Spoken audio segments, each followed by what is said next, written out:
Pada kesempatan ini saya akan mempresentasikan tugas prawas untuk mata kuliah perencanaan geometri jalan raya yang meliputi penentuan suatu tikungan, klasifikasi jalan, dan penentuan jarak pandang. Baik, untuk bagian pertama yaitu perhitungan sudut tikungan, langkah kelima. Langkah pertama dalam perencanaan tikungan adalah menentukan besar sudut tikungan pada titik potong tangan atau PI. 1. Penentuan koordinat. Tikungan yang dianalisis adalah di titik PI sama dengan 5, yaitu memiliki koordinat XY sama dengan 500, 200. Titik awal A adalah 0,0, 520.0 dan titik akhir B adalah 420.119,170. Terus lanjut untuk kedua, perhitungan sudut. Untuk menentukan sudut tikungan, kita menjumlahkan sudut azimut relatif garis masuk, yaitu A1 dan garis keluar A2. A1 kita dapat 27,474 derajat dari tangan A1 sama dengan 0,520. Itu juga A2 sama dengan 38,23 derajat dari tangan A2 sama dengan 0,788. Untuk ketiga, hasil akhir sudut tikungan.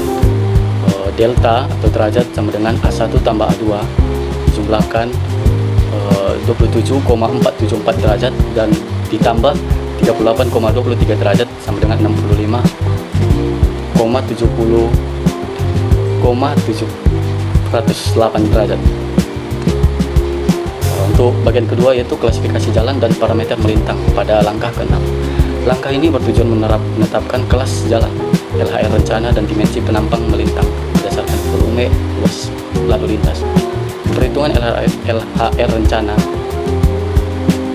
Untuk nomor 1, untuk perhitungan LHR rencana yaitu lalu lintas harian rata-rata LHR awal yang telah dihitung sebesar 4087,5 SMP per hari dengan umur rencana 20 tahun dan tingkat pertumbuhan 6%.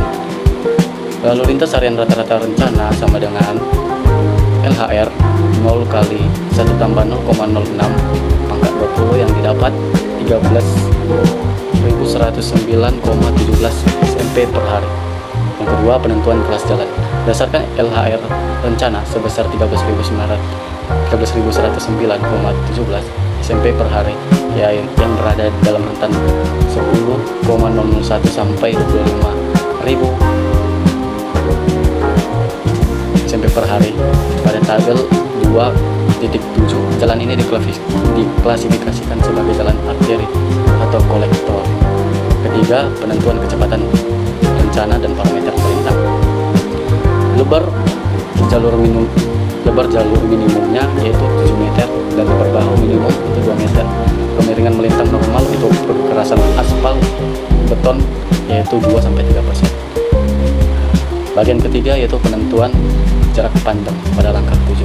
Langkah ini memastikan bahwa desain jalan memenuhi persyaratan keselamatan, khususnya kemampuan pengemudi untuk berhenti atau mendahului dengan aman. Yang pertama, langkah pertama yaitu jarak pandang henti atau JH. JH adalah jarak minimum yang diperlukan untuk menghentikan kendaraan. Digunakan VR sama dengan 80 km per jam, waktu tanggap atau T 2,5 detik, dan koefisien gesek atau F 0,35. Perhitungan rumus yang kita dapat yaitu sama dengan 127,54 meter. Nilai minimum pada tabel 2.10 untuk FR sama dengan 80 km per jam. JH minimum adalah 120 meter. Kesimpulan, nilai hitungan 127,54 meter melebihi syarat minimum yaitu 120 meter, sehingga desain ini memenuhi syarat jarak pandang henti. Kedua, jarak pandang mendahului atau JD.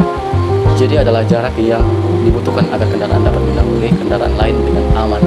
Nilai minimum pada tabel 2.11 untuk VR sama dengan 80 km per jam. JD minimum adalah 550 meter. Berdasarkan 3 tahap analisis ini, tikungan PI sama dengan 5 pada ruas jalan ini telah dianalisis parameter kunci.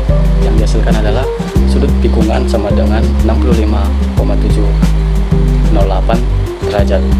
Kedua, klasifikasi jalan arteri atau kolektor dengan PR sama dengan klasifikasi jalan adalah arteri per kolektor dengan FR sama dengan 80 km per jam. Seterusnya jarak pandang henti yang disyaratkan yaitu 120 meter. Analisis ini akan menjadi dasar untuk langkah selanjutnya, yaitu sampai di sini saja. Terima kasih. Sekian.